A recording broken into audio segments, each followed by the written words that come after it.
साथियों, जैसे कि आप सभी जानते हैं कि उत्तर प्रदेश से योजना का संचालन कराने के लिए लगातार मांग की जा रही है और पिछले कई महीनों से यह मांग और तेज हो गई है। इसी ताल्लुक से कल हमारे पैनल के सदस्य माननीय मंत्री दानिश आजाद अंसारी साहब से मुलाकात की।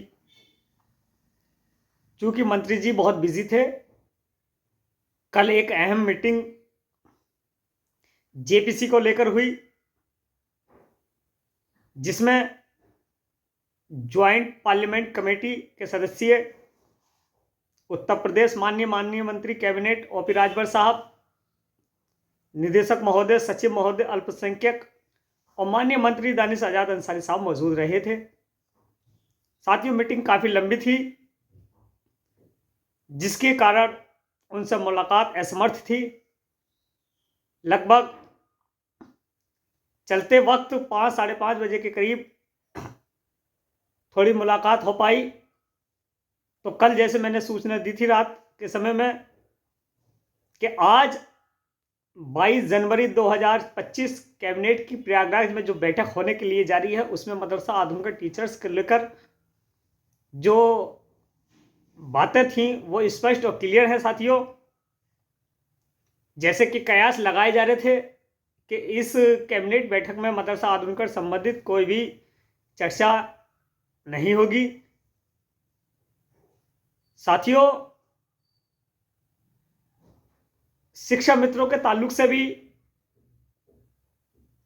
काफी उनके नेता लखनऊ और प्रयागराज में है इस वक्त मौजूद, और वो भी ये कयास लगा रहे हैं कि यहां से आज की कैबिनेट मीटिंग में उनकी घोषणा होगी। साथियों, चूंकि कल पत्र प्रेषित किया गया माननीय मंत्री जी को, वो भी मैं आपको दिखाऊंगा, लेकिन उन्होंने एक बात स्पष्ट कर दी साथियों, और मैं आप लोगों तक भी ये बात कहता आ रहा हूं कि इस पूरी स्कीम को माननीय दानिश आजाद अंसारी साहब लगातार देख रहे हैं। माननीय मुख्यमंत्री से मुलाकात हो, चाहे कैबिनेट मंत्री ओपी राजभर साहब से मुलाकात हो, लगातार मदरसा आधुनिक योजना को उत्तर प्रदेश से चलाए जाने की वो लगातार मांग करते आ रहे हैं। और साथियों, होनी भी चाहिए। ये केवल एक टीचर की बात नहीं है। उत्तर प्रदेश के 7442 मदरसों में कार्यरत 22,000 टीचर और उसके परिवार की समस्या का समाधान होगा।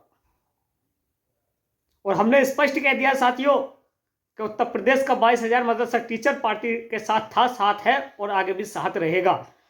अब हमारा प्रस्ताव अतिशीघ्र कैबिनेट में रखा जाए। चूंकि अगले महीने फरवरी का है और फरवरी के दूसरे सप्ताह में वार्षिक बजट शुरू होगा साथियों, इसलिए हमने मांग लगातार और तेज कर दी है। मुझे उम्मीद ही नहीं बल्कि पूरा विश्वास है, इंशाअल्लाह चाहो और आप लोगों की दुआ रही तो आने वाले बजट सत्र में उत्तर प्रदेश से मदरसा आधुनिक योजना का संचालन होगा।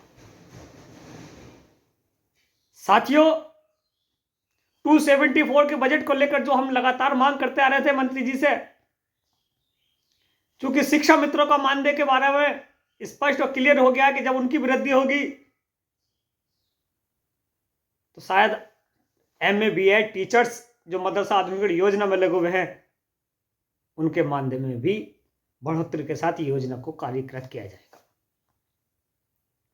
साथियों, पूर्व में हमने एक पत्र और लिखा था जिसमें यह मांग करी थी कि मदरसा आधुनिक टीचर को 18,000 रुपए का वेतन मिले और उसका स्थायी संचालन उत्तर प्रदेश स्वयं करे।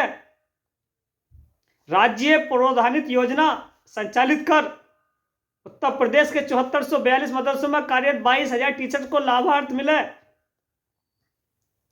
साथियों, ये अपने आप में बहुत बड़ी उपलब्धि होगी अगर फरवरी के दूसरे सत्र में बजट सत्र शुरू होता है और इस बजट में हमें स्थान मिले। इंशाअल्लाह चाहा आप लोगों से दुआ की दरखास्त है। साथियों, कोर्ट के मामले में ज्यादा भ्रमित ना हो, एक्साइटेड ना हो, क्योंकि एक नया प्रस्ताव योजना का स्थायी संचालन मदरसा शिक्षकों को एक नया जीवन दान देने के लिए जा रहा है।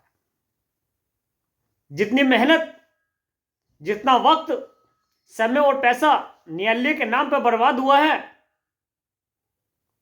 अगर योजना के चलाए जाने को लेकर अगर इतना होता तो आज मदरसा टीचर्स की दशा और दुर्दशा दोनों दूर हो जाती साथियों। और यूनियन ने हमारी ये फैसला लिया है कि फरवरी के आखिर तक जब बजट सत्र होगा और अब तक लगातार माननीय मंत्री जी से ये संपर्क रखा जाएगा और कॉन्टैक्ट और मुलाकात होगी ताकि योजना का संचालन अतिशीघ्र उत्तर प्रदेश से किया जाए। साथियों, कल किसी व्यक्ति ने ये अफवाह उड़ा दी कि माननीय न्यायालय लखनऊ बेंच में तारीख लगी हुई है। मैं आप लोगों तक बता दूं, लखनऊ बेंच में कोई तारीख अभी तक लगी नहीं है। और गुजारिश कर रहा हूं लखनऊ बेंच के साथियों से कि हम तारीख भी नहीं लगवाएं, क्योंकि जब इलाहाबाद हाई कोर्ट में मुकदमा आपका जनहित में रूप ले लिया है और उसका फैसला ही सर्वसम्मानित होगा तो लखनऊ बेंच का तो औचित्य समाप्ति हो जाता है साथियों।